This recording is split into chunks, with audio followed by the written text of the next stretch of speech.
All over the world, people are in some kind of mental, psychological, emotional pain.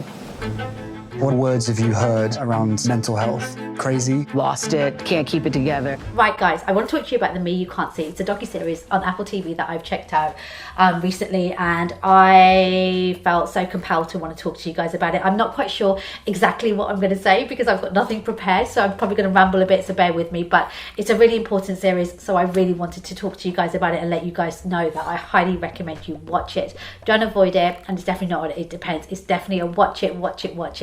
Whether you've gone through any poor mental health in your life, stress, anxiety, feeling alone, feeling misunderstood, or feeling just ignored by the world, or you know somebody close to you that is going through some form of poor mental health and you just can't reach them, this docuseries on Apple TV, executively produced by Oprah Winfrey, the Queen, and Prince Harry, is a series that you have got to watch, because whether you've gone through it or will go through it or know somebody that's going through it, it's going to help you so much, because it did for me. Now, I've suffered from anxiety, stress, all those sorts of symptoms. So for me, there were so many telltale signs watching it, thinking, oh my God, I felt like that. Yes, that's exactly how I felt in that moment. Oh my God, they've got this so right. Treating people with dignity is the first act. I think it's our natural state to be connected.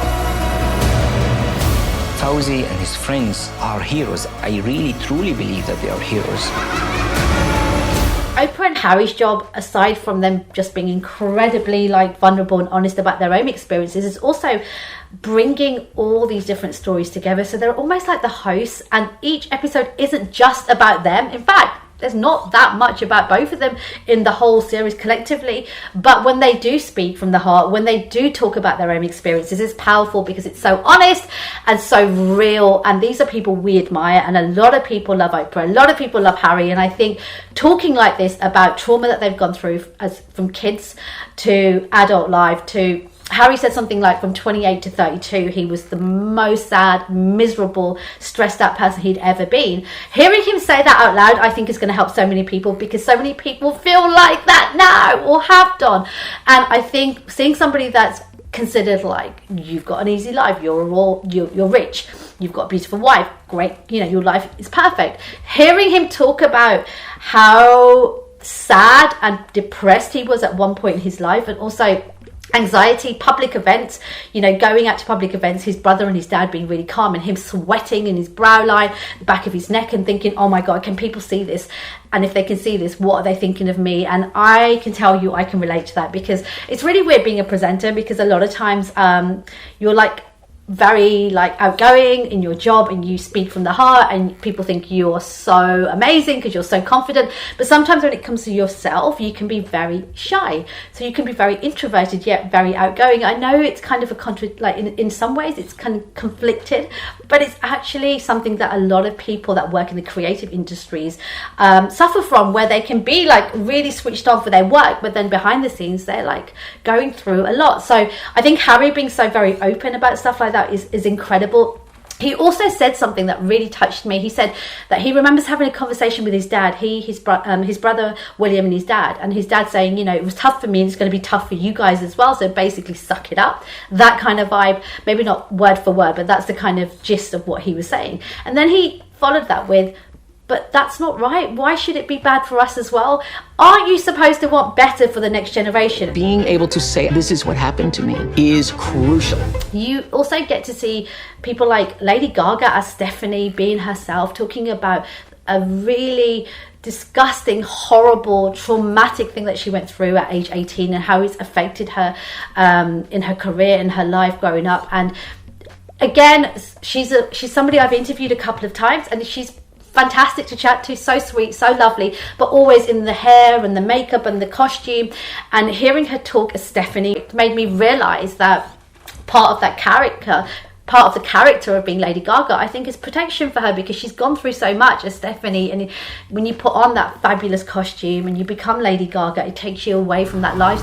I don't tell this story from my own self-service. I've been through it and people need help. It's just something I accepted. ما بخاف منه.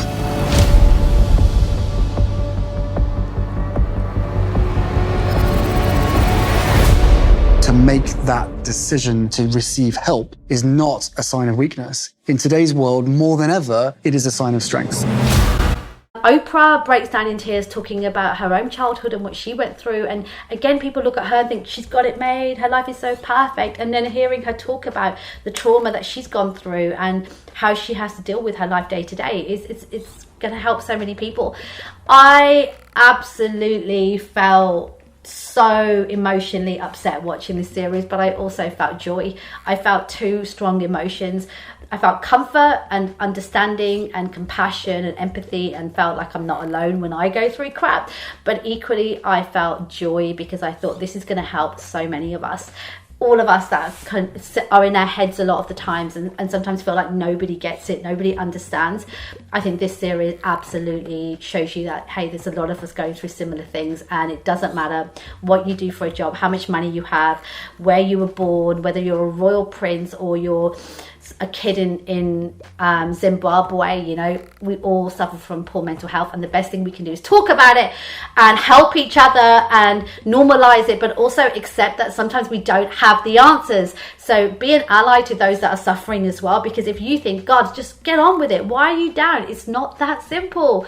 Educate yourself, try and understand mental health so you can help your loved ones and people around you. See, I write stories, I write them on my arm.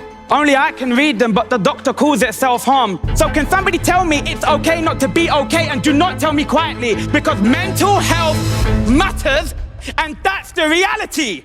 The Me You Can't See is currently streaming over on Apple TV, guys. I absolutely can't say this enough. Watch it, watch it, watch it. It's probably one of the most powerful docuseries I've ever watched, and it's going to change lives. It really, really is. Congratulations once again to all the team behind it. And so many stories from regular people like us that we can relate to, alongside people we admire, whether it's somebody like Glenn Close talking about her sister's mental health and how it's affected her and moving back home to Montana. Prince Harry talking about moving to the States and looking after his wife and his child and wanting peace and happiness. Oprah, so many different stories. Stephanie Gaga opening up about her trauma and the journey that she's on for better mental health. Please, please, please, guys, support it, watch it, and let me know what you think. Sending hugs and love to every single person, and I'll be back soon. Take care. Bye. The results of this year will be felt for decades. For kids, families, husbands, wives, everybody.